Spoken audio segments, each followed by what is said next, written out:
वालेकुम सारे ने एक नवी वीडियो ਦੇ ਵਿੱਚ ਤੇ ਅੱਜ ਆਪਾਂ ਆਏ ਹੋਏ ਆ ਡੀਲੈਕਸ ਮਾਡਲ ਸਹੀਵਾਲ ਦੇ ਸ਼ੋਰੂਮ ਤੇ ਆ ਚੁੱਕੇ ਆ। ਇਹਦੀ ਆਪਾਂ ਅੱਜ ਵੀਡੀਓ ਬਣਾਉਣ ਲੱਗੇ ਆ। ਇਹਦੇ ਵਿੱਚ ਕੀ ਸਪੈਸੀਫਿਕੇਸ਼ਨ ਆ ਸਾਦੇ ਚ ਤੇ ਇਹਦੇ ਵਿੱਚ ਆਪਾਂ ਕੰਪੈਰੀਜ਼ਨ ਕਰਾਂਗੇ ਕਿੰਨਾ ਕੁ ਫਰਕ ਦਿੱਤਾ ਗਿਆ ਵਾ। ਚਲੋ ਕਰਦੇ ਆ ਵੀਡੀਓ ਨੂੰ ਸਟਾਰਟ ਤੇ ਆ ਜਾਓ। ਇਹ ਆਪਣਾ ਟਰੈਕਟਰ ਆ ਜੀ, ਠੀਕ ਆ। ਇਹਦੇ ਚ ਹੈਗਾ 385 ਟਰੈਕਟਰ ਤੇ ਮਿਲਰ ਟਰੈਕਟਰ ਡੀਲੈਕਸ ਮਾਡਲ। ਹੁਣ ਡੀਲੈਕਸ 'ਚ ਕਿੰਨਾ ਕੁ ਚੇਂਜਿੰਗ ਕੀਤੀ ਗਈ ਹੈ ਸਾਰੇ ਆਪਾਂ फ्रंट तो स्टार्ट करांगे तो सारी डिटेल दी जाएगी। फ्रंट तो स्टार्ट करिए तो अपना एक चीज़ आती है, सिर्फ स्टिकर लगाया गया वा फ्रंट जाली दे विच चेंजिंग आही की गई। उस तो बाद टायरां दे विच आ जाइए, दोनों दे विच कंपैरिजन पहले आपां सादा इंदा कर लीए। आड़ियां दे स्पैंडल आ ये छोटे किते गए आ, ठीक हो गया। इधर ला भी तो उधर ला भी ठीक। उस तो बाद इनू टायर वड्डा पाया गया वा तो टायर ते नाम अपना लिखा गया वा कंपनी ने। आ लिखा भी डीलैक्स मॉडल, ठीक है।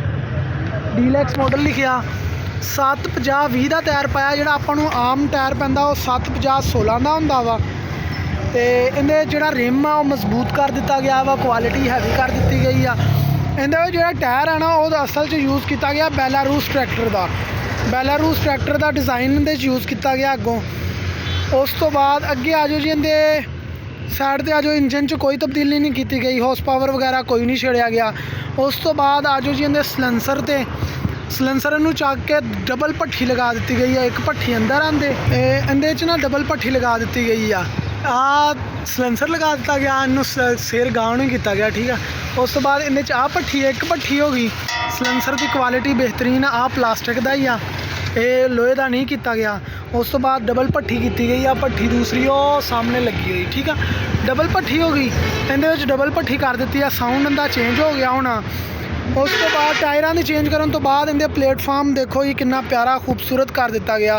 इहदे विच आ देखो प्लेटफार्म खुला कर दिता गया वा, सुकून नाल जिहड़ा मर्जी बंदा बैठ के ते ट्रैक्टर जिन्नी देर मर्जी चलांदा रहे।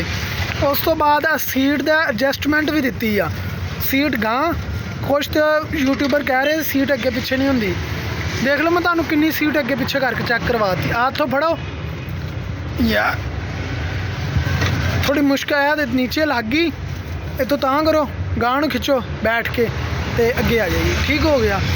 उस तो बाद इहदे विच स्पेसर पा दिता गया। स्पेसर की स्पेस तुहानूं चेक करवा दा एक बारी। आ स्पेसर लगाया गया वो। उस तो बाद इहदे विच उपर टापा लगा दिता गया स्पेसर तो बाद, जिंदे नाल इहदे उपरला हिस्सा सारा कवर हो गया। तो विच जिहड़ियां स्पेसर पाने जिहड़ियां कमियां रहिंदियां सी वो भी उन्होंने चेंज कर दी। स्पेसर पाना जिहड़ी इत्थे विच खराशां जिहां ते ये वो दूसरा सिस्टम बुरा लगदा सी, उत्ते प्लेटफार्म लगा के इहदा प्लेटफार्म नूं कवर कर दिता गया वा। उस तो बाद अगे आ जाओ जी, इहदे जिहड़ियां आ लगाई गई जैक वाला सिस्टम तुहानूं चेक करवाने पिछों। होर इहदे विच कनोपी लगाई है, कनोपी तुहानूं बाद च आपां दसदे। आ अपने जैक लगा दिते गए आ इजाफी, दोनों च इन्हां दी कैपेसिटी वधा दित्ती गई आ। उस तो बाद इहदे जिहड़े पिछे लेंथ साइज़ आ बहुत मोटा कर दिता गया, बहुत ज़्यादा मोटा, ठीक है। संगल बड़े बेहतरीन जाबर किस्म के संगल पा दिते इनू। उस तो बाद जैक नूं देखो, किसी भी यूट्यूबर ने इन्ने तुहानूं क्लीयर जैक कढ़ के नहीं चेक करवाए होने। माड़ी चीज़ चेक तरीका चेक करो। पहले आ इत्थे अपने संगल लगे होंदे आ प्लेटफार्म के उपर, इनू प्लेटफार्म नूं चुक के परां किया गया परली साइड ते। अगे इस जगह ते हुंदा आ दो खाली छड्डे कीते होंदे, ठीक आ।